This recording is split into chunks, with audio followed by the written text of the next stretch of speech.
you in that this is sister's business. Ooh, that's, you know what, Richie, I have to say this. People think that I was sitting at home eating bonbons, waiting for my sister's checks coming up in. But I have news for everyone. You want to know the truth? I do. I want to know the truth. Receipts, honey. Oh. Well, he's a cutie pie. I might put him in Potomac. Okay, yes. Yeah, he can come right on to Potomac. Oh.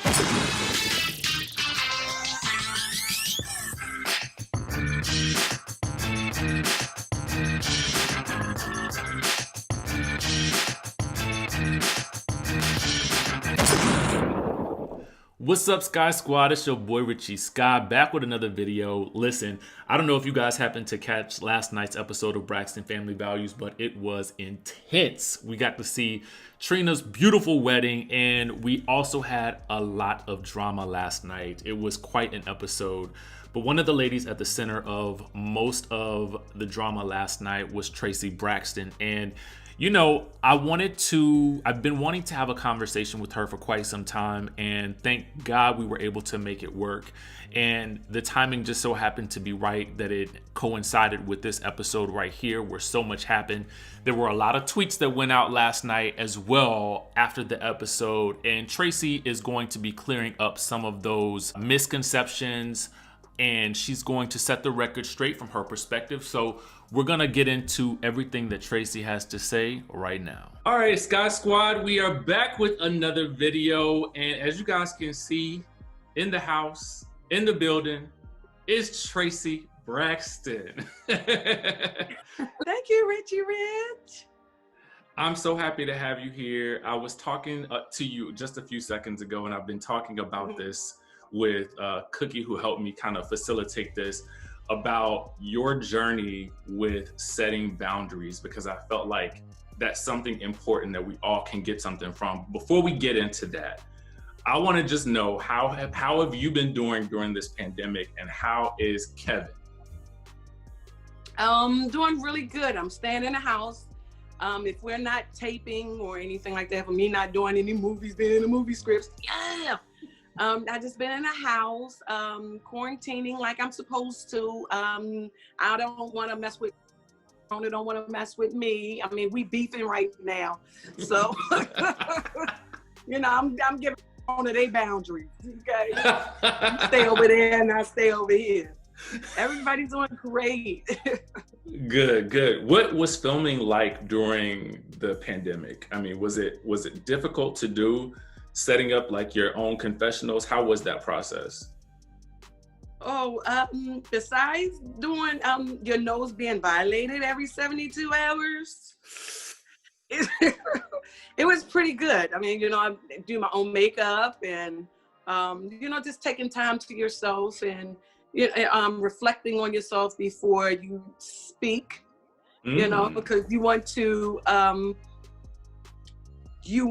be more correct than falsely, and to talk about your feelings and how you're going, you know what I'm saying, instead of thinking what someone else may want you to feel.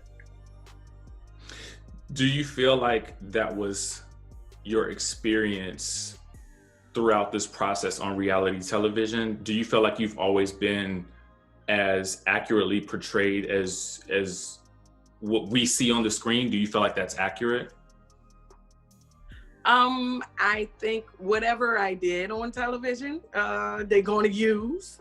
Edit it or non-edit.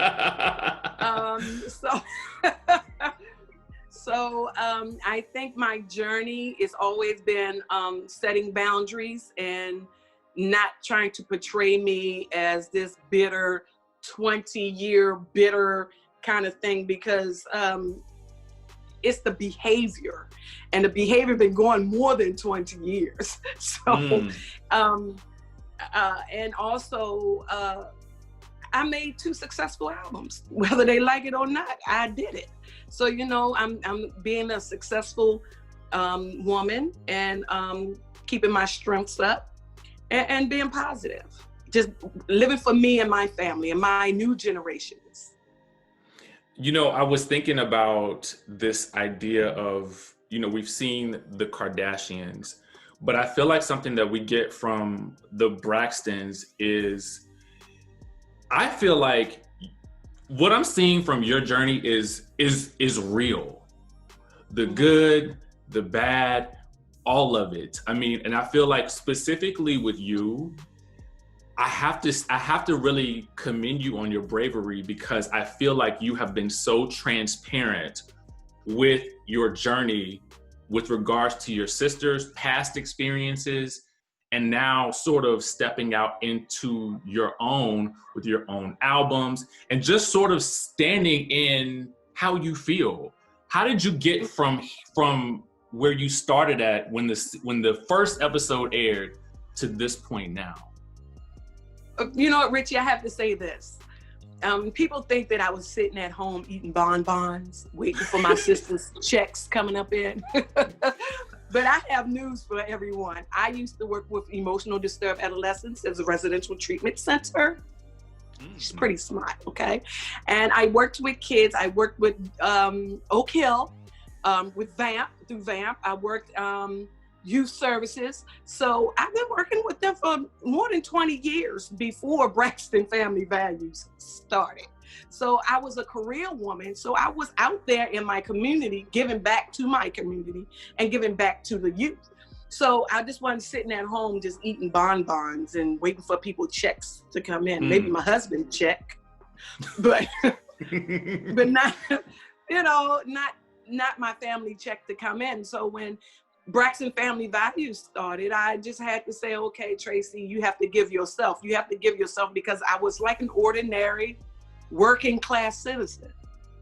That's what it is. And have a family and going through some things with a family, and you know, and then having siblings and family that keep thinking that you're not supposed to have no family. It's just us.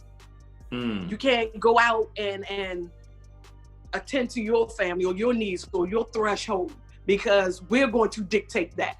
And I'm like, no, you can't dictate what's going on in my threshold, because people got boyfriends. I mean, I've been with my husband for 28 years, married 25 next year. So, I mean. Let's talk about that real quick, because there was a moment in last night's episode where we saw you kind of have a little bit of a moment of tension with one of the boyfriends on the show. Well, you know, truth be told, since we're telling the truth, I just don't care, because he tapes everybody. He tapes everything. He has these glasses on, and he tapes everything. So to me, that means you're searching for something, you're trying to want something.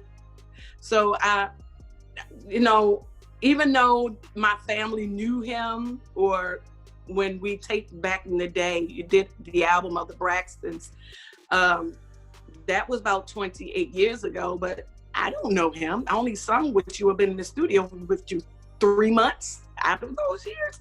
So I was a committed woman working and, you know, dedicated to my family. So I don't know him. To me, when you wear glasses like that and taping people, to me, you're looking for some clout. To me, that's what it is. You know, when you show someone one thing, you know, you start doing standoffish. And then when you end sisters, since we being real and telling the truth, if we gonna have other people in our business, let's be truthful about it. Don't bring somebody in there and say, okay, well, we're gonna talk about your family, your sister. You don't know me, dude. You only know me 3 months out of 28 years. How you gonna say, or try to put the family back together again? You didn't. No. Ayana didn't do it. Dr. Phil didn't do it. I mean, what? Do you think that sometimes, Bishop, no one. Do you think that that's sometimes the issue, that there are too many outside factors in you guys' relationships? I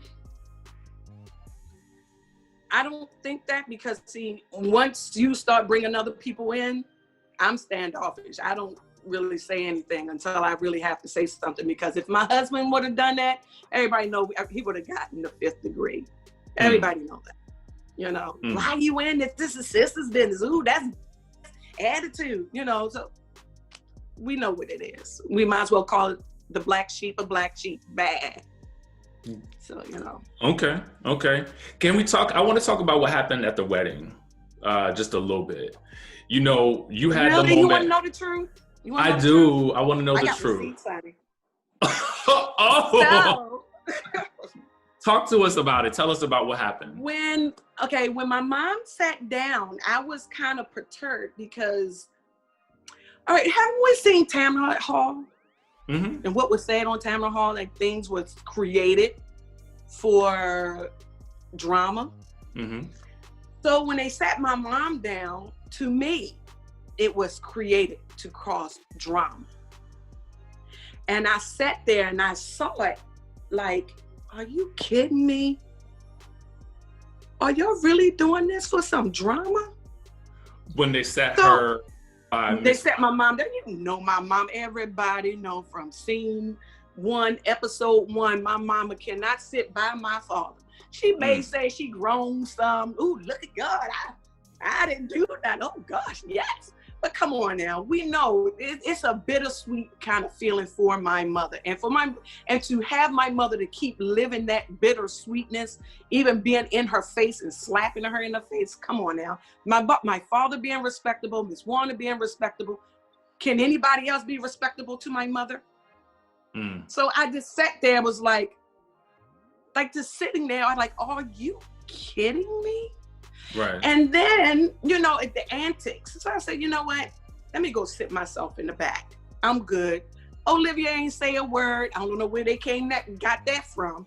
They don't even talk to Olivia. They don't know Olivia. They don't know Olivia. I'm trying to tell you. They don't know her at all. So Olivia never started this. This is the second time my family met Baby Kevin, Junior. They met her first time at my niece's funeral, her not funeral, but her ceremony. And then they met him at the wedding. They don't know him. He don't even go to him. True. So I went and sat in the back, and I was on the phone with my managers. My managers saw it. My PR saw everything on the phone. And lo and behold, Tamar pulls up a chair in front of me. Start moving my hair. What? What's wrong? What did I do? What? And I said, get out of my face. Really, Tamar, right now? You want to do this now? At the wedding? Now? She kept doing it. So I grabbed Tamar's hands out of my face. You know, I pulled her back. Her boyfriend grabbed me and pushed me. He grabbed me and pushed me. So after that, I just went totally berserk. I grabbed the chair. My husband grabbed the chair from me. Tawanda came back there during that time. And then my mother came back and said, what is going on? Since we telling the truth. What is going on? What is going on? And then Tawanda and Tamar says, it's Traci. It's all Traci. I have proof. My managers and them was on the phone. FaceTime, group FaceTime, yeah. So I said, for real? I just went berserk. I don't remember all the things I said. Yeah. But I was so mad he put his hands on me. My brother asked him, did he put his hands on me? No, I was just trying to help. My husband asked him, he put his hands on me. No, I wouldn't do that. My son was getting ready to smack the piss out of him, okay? They telling people that I need to leave and my husband needs to leave, okay? So my son was supposed to be upset. This man put his hands on me. Fast forward, I have receipts because he threatened my husband again. He told my husband, it's in black and white. Yes, I put my hands on her and I will do it again. So if we want to be truthful and honest, let's be truthful and honest. I don't care what you do. You can steal from mama's pocketbook. I don't care. I'm telling the truth. And if you want to be real and truthful about it, let's be. Just like I said, yeah, I know I act a fool. I'm supposed to. Somebody put their hands on me. And if vice versa, back in the day, or we would already jumped him. But now we got these entities in our lives. I don't know what it is. But Wow. I'll be the last person that he put his hands on. I guarantee you that.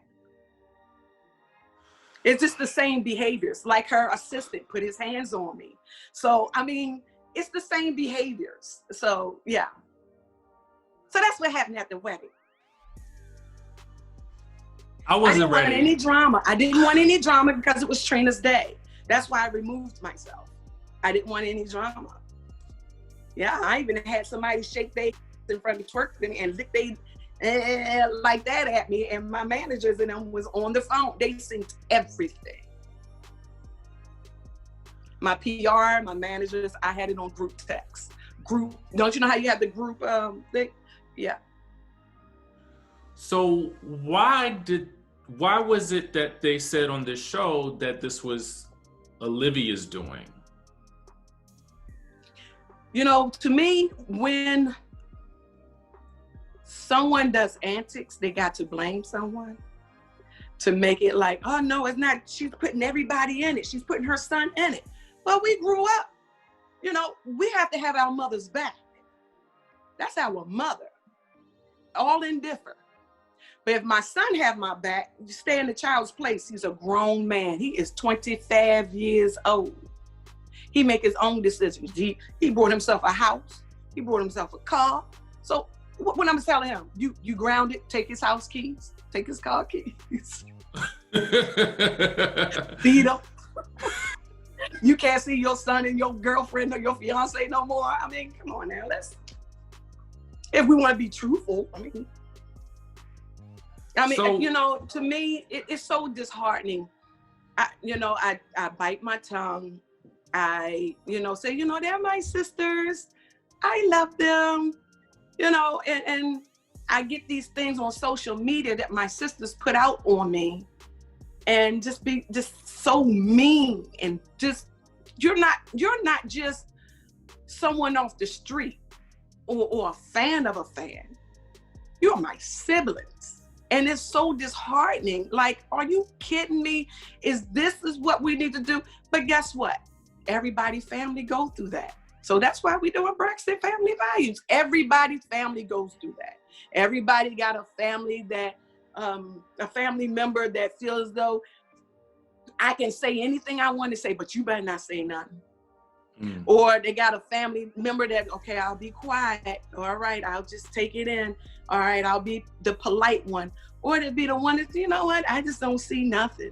I just, okay, I'll go a blind eye. Or you have a family, you have different facets of family and everything else. But it's just so, I'm tired and I'm hurt. Mm. For the want of what? Of what? Because I'm setting boundaries and you're mad because I'm setting boundaries and I'm no longer allowing you to treat me a way that you're accustomed treating me. I can't do that anymore. I have to do it for myself. I have 2 grandbabies. I have an 11-year-old and a 2-year-old. And I'm trying to build an empire that they can be proud of, that my legacy can keep going on and everything else. I'm the only sister with grandkids. Tawanda kids in junior high. Tamar's son is 7, 8. They children. They're children. I have a grown son. Trina have grown kids. My brother have grown kids. Tony kids, they on that cusp, So I just don't get it that siblings can be upset and mad because you make boundaries for them and boundaries for other people to treat you the way that you want to be treated. Wow. So what happens next?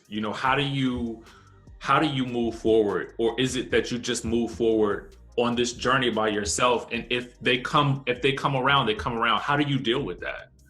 Because there's somebody else, there's somebody who's watching this, who's going through the same thing. How do we coach them through it?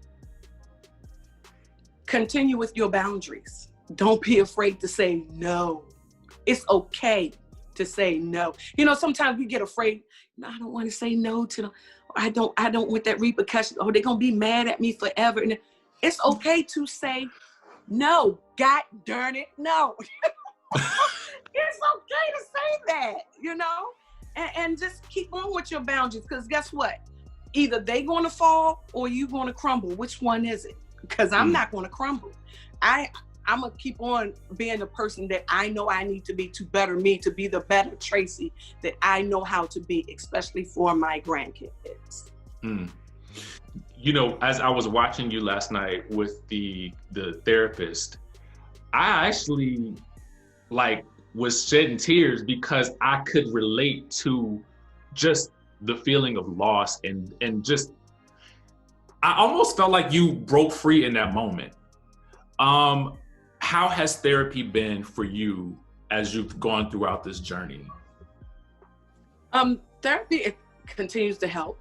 You know, I don't see a therapist every day. That means you're in a facility if you see a therapist every day. So whoever's saying they see a therapist every day, now unless you're in a facility, because you know I used to work in a facility, you don't see a therapist every day. You understand what I'm saying? So I see her when I need to see her, especially when I know my strength is dwindling and that I'm second guessing myself.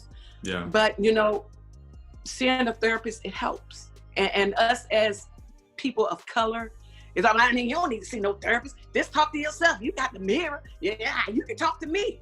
But just because you talk to someone else may not let you get your point across or get these feelings out or feelings off your chest, because everybody has an opinion. Everybody got an ass, because the ass, you know? So, and then losing my niece, it was like, and then realizing I had to let her go. It made me, it devastated me, because right then and there, I knew I had to let my sisters go as younger siblings, because that's what they still see me as. Not as a woman, an entrepreneur, or someone that's setting boundaries, or a grandmother, or someone that want her queendom and taking over her threshold of her family.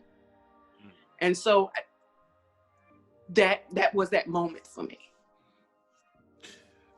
It was powerful. I just got to tell you that. And I had to actually take a couple of minutes after I saw it to just kind of collect myself, because you don't see that on television a lot. Do you think that you will continue to do Braxton Family Values and television as you proceed into like your next chapters and doing your next activities as a career woman? I don't know. I think as long as I can help someone and to give them that empowerment to say, no, it's okay. It's okay to set boundaries. It's okay to have your own set family. I don't know. The sky's the limit until people say no, they don't want it. You know what I'm saying? But I'm always be a teacher. That's who I am. Whether you like it or not, there's someone out there to need to have help. There's someone out there. Yeah. I mean, I need help. I'm not the only one. I'm not the only being in this world. So. And will we get any more new music from you? Because and I have your album on my iTunes, so I'm like, when are we getting more Traci music? Okay, y'all got a little sneak peek. You know, a little sneaky. You know, Valentine's Day when I did Her Age, that was nasty. Ooh, it was right for the people having babies listening to that song. It was on edge. So, yes, you will hear some more music. You definitely will hear some more music. Okay, good. Because, you know, I feel like this. Don't be afraid to put out more music during this quarantine, because we need something to do. You know what I mean? Yes, and, you know, I'm in movies. So, you know, I'm doing movies and everything else. So I'm excited about that. I'm acting, and acting's been helping me, too, with my boundaries and how I could come across someone instead of You know what I'm saying? I'm an Aries. And, you know, sometimes, you know, when the Aries get kind of, you know, ticked off, we're going to give you the whole horn. And it's just, it helps me a lot to, you know, articulate and hold back and get my vocals and my voice out. Yeah. And you mentioned movies real quick before we jump off. Like, is there anything that we have to look forward to coming up? Yes, Christmas lottery. Okay. But you have to see it. It is good. And it's life lessons and things like that you have to see it. Christmas lottery, that's coming. I think December 12th, that's Saturday. Okay. We will be on the lookout for that. I wanted to make sure I plug your projects that are coming up. And I want to say thank you so much, Traci. I appreciate you. Thank you so much. The audience appreciates you and your transparency. Thank you. I didn't know I gave you a whole earful, honey. You did. You all being truthful and honest. I mean, you know, I don't go on social media and tell family business and stuff. I'm just kind of, you know, just part of my boundaries. Just tired. This is what I'm not going for anymore. You know, just because, you know, they're my sisters, I can't do that. No. I can receive that. And I think that anybody watching this will too. Traci, thank you so much. Sky Squad, make sure you guys continue to look out for Traci's next projects. Listen, you lit this thing up today, Traci. I appreciate you. And listen, a match. We're going to catch you guys in the next video.